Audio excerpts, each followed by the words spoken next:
WhatsApp itu udah nggak works lagi gitu ya. Ilmu itu udah nggak jalan gitu. Yang jalan ilmu Instagram.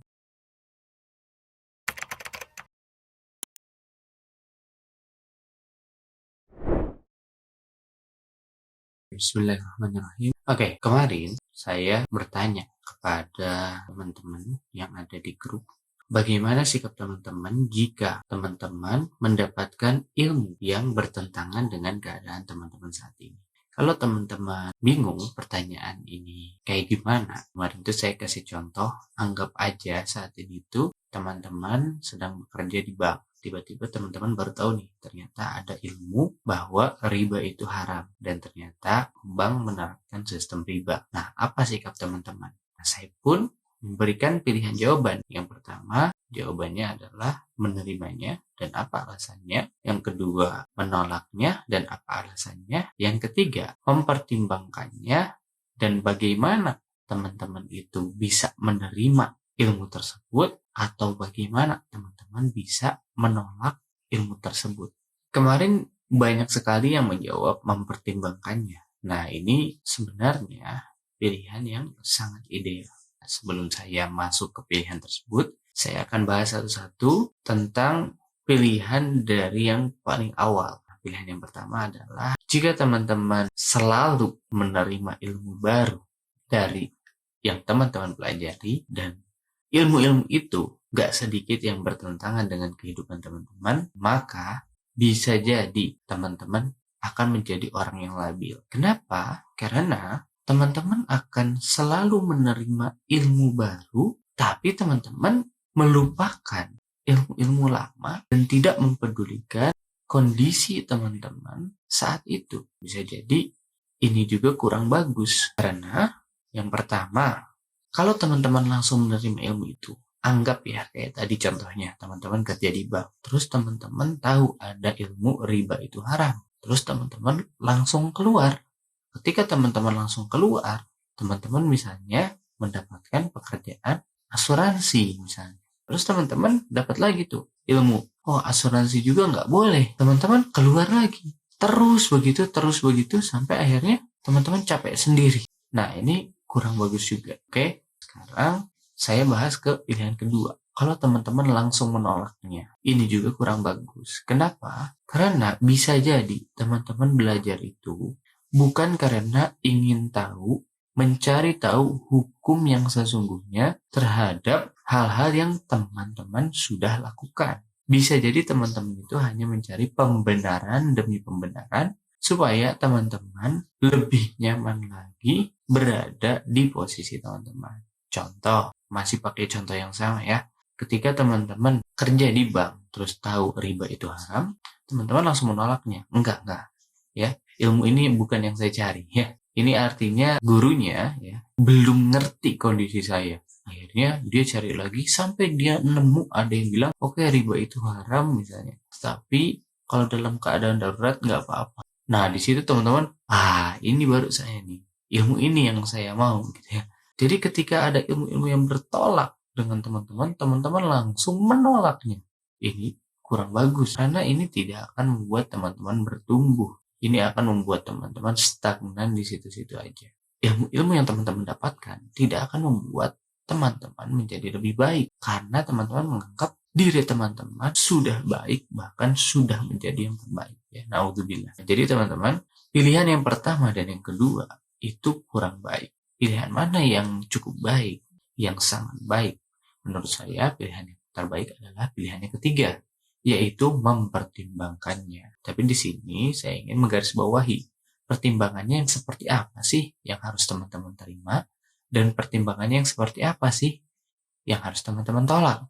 Jadi gini, jika teman-teman mendapatkan ilmu baru, entah itu yang bertolak dengan keadaan teman-teman atau yang sama, yang mendukung keadaan teman-teman, yang pertama teman-teman jangan langsung menerimanya, tapi pertimbangkan dulu, cek dulu kebenarannya. Misalnya contoh kayak tadi, dibilang riba itu haram.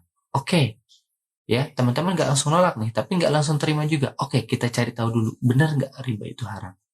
Dicek, apa sih yang disebut riba? Riba itu yang kayak gimana?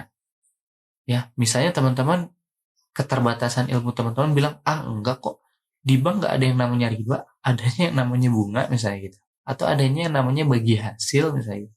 Dicek dulu yang disebut riba itu yang kayak gimana. Karena banyak juga misalnya riba yang dibilangnya bagi hasil, yang dibilangnya bunga, ya, atau lain sebagainya yang bahasanya diperhalus. Jadi dicek dulu kebenarannya, apakah benar riba itu haram, dan kalau benar haram, riba yang seperti apa? Riba itu seperti apa, teman-teman? Biar teman-teman clear di situ. Ya, itu yang pertama. Kedua, ketika teman-teman tahu kebenarannya, maka teman-teman harus mulai mencari langkah baru, gitu ya. Contoh misalnya ketika, ternyata misalnya riba itu haram, benar. Maka apa langkah yang harus teman-teman lakukan? Oke, menghindari riba misalnya gitu. Teman-teman cek dulu nih, apakah pekerjaan teman-teman itu berkaitan dengan riba atau enggak? Karena gini, yang haram itu ribanya, bukan banknya. Jadi kalau teman-teman kerja di bank, tapi tidak berkontakkan langsung dengan sesuatu yang riba. Contoh misalnya teman-teman sebagai office boy misalnya di situ. Nah, office boy ini kan hanya bersih-bersih di sana, ya. Tidak bertransaksi riba, tidak menjadi saksi riba, tidak menjadi penulis riba, pencatat riba, artinya teman-teman masih aman, ya. Tapi kalau mau lebih aman lagi, ya coba teman-teman mungkin melamar kerja di perusahaan lain sebagai office boy juga, gitu ya. Itu lebih aman. Tapi sebenarnya di bank juga nggak masalah. Karena apa? Tidak berkontak langsung dengan riba. Tapi kalau teman-teman ternyata, saya Kang yang bertransaksi langsung riba misalnya gitu. Teman-teman udah cek dulu kebenarannya. Ingat, cek dulu kebenarannya ya. Oh iya ternyata haram misalnya. Oke teman-teman cari langsung. Ada nggak kemungkinan teman-teman kerja di posisi yang bukan riba? Begitu. Nah, teman-teman cek, cari tahu. Ya. Atau kalau teman-teman usaha misalnya, cek dulu kalau transaksinya riba bisa nggak diribain misalnya gitu. Ya. Nah, kalau misalnya teman-teman ada kelapangan rezeki di sana, saran saya segera keluar gitu ya. Karena teman-teman udah tahu kebenarannya nih. Segera keluar dan langsung cari pekerjaan baru yang tidak riba. Tapi kalau teman-teman darurat ya tanda kutip, teman-teman nggak bisa makan kalau langsung keluar. Teman-teman nggak punya tempat tinggal juga gitu ya. Karena teman-teman ngekos bulanan atau ngekontrak bulanan ya rumah. Nah, ini kan darurat. Saran saya, teman-teman ngelamar lagi tapi jangan keluar dulu dari yang sana. Ya, ketika teman-teman sudah mendapatkan pekerjaan yang lebih baik, ya, yang tidak riba, nah teman-teman keluar dari sana. Ya, jadi intinya adalah kalau teman-teman tahu ilmu baru tersebut benar dan bisa divalidkan kebenarannya, maka terima. Tapi kalau misalnya ilmu tersebut misalnya, ini hoax gitu ya, nggak valid, nggak ada dasarnya misalnya gitu. Nah, maka teman-teman bisa langsung tolak. Ingat, divalidasi dulu. Cara validasinya gimana? Ya sekarang kan udah canggih ya teman-teman, ada Google, teman-teman ada YouTube, ya, dan sekarang guru-guru tersebar luas dimanapun juga gitu ya. Nah teman-teman bisa cek validasinya ya.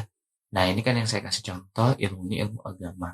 Nah mungkin bisa juga ada ilmu-ilmu yang lain yang bertolak belakang. Misalnya contoh teman-teman lagi jualan misalnya di WhatsApp, terus ada orang yang bilang WhatsApp itu udah nggak works lagi gitu ya, ilmu itu udah nggak jalan gitu, yang jalan ilmu Instagram. Nah sama teman-teman cross check juga apakah itu benar misalnya ya, ini kan ilmu bisnis. Nah jangan teman-teman langsung menolaknya mentah-mentah misalnya enggak, WhatsApp itu yang paling works, Instagram enggak misalnya gitu. Nah itu nggak boleh juga. Kenapa? Itu nggak akan buat teman-teman berkembang. Tapi teman-teman langsung menerimanya juga itu nggak boleh. Misalnya, oh iya kayaknya WhatsApp enggak deh. Terus teman-teman pindah ke Instagram. Terus di Instagram nggak works katanya. Yang works TikTok misalnya gitu. pindah ke TikTok, terus pindah-pindah, nggak sukses-sukses gitu ya. Nah, jadi yang paling bagus adalah dipertimbangkan. Nah, jadi teman-teman cek dulu kebenarannya. Misalnya, oh nggak benar, sebenarnya Instagram works, WhatsApp works. Ya udah, teman-teman pakai, pilih salah satu, misalnya gitu ya, di awal untuk pemula. Kalau teman-teman udah jago, pakai dua-duanya, karena dua-duanya works, gitu ya. Nah, tapi kalau misalnya kebenarannya, oh salah, oh ya udah kalau salah, ya udah teman-teman pakai aja yang teman-teman udah usahakan di sana dari sebelum tahu ilmu itu. Nah, jadi kurang lebihnya gitu teman-teman. Kenapa saya berbagi hal demikian? Karena yang pertama, teman-teman, menuntut ilmu itu wajib hukumnya. Jadi kalau teman-teman tidak menuntut ilmu, maka teman-teman berdosa. Ya, dan sebelum praktek itu baiknya adalah ilmu dulu. Kang, kalau gitu kan lama gitu ya. Enggak kok, enggak lama. Mudah sekali. Contoh misalnya teman-teman mau usaha apa nih? Ya misalnya teman-teman mau usaha gorengan misalnya.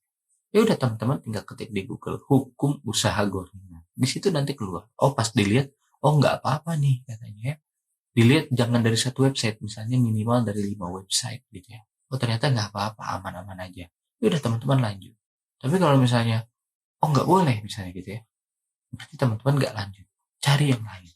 Jadi belajar itu nggak harus teman-teman seperti belajar formal yang harus bertahun-tahun. Kalau kayak gitu ya lama gitu ya. Kita ambil yang simpelnya dulu. Intinya teman-teman mengusahakan ilmu dulu sebelum praktek. Nah, jadi kurang lebih seperti itu teman-teman. Semoga bermanfaat. Nanti lebih lengkapnya kita bahas di Zoom ya, insya Allah.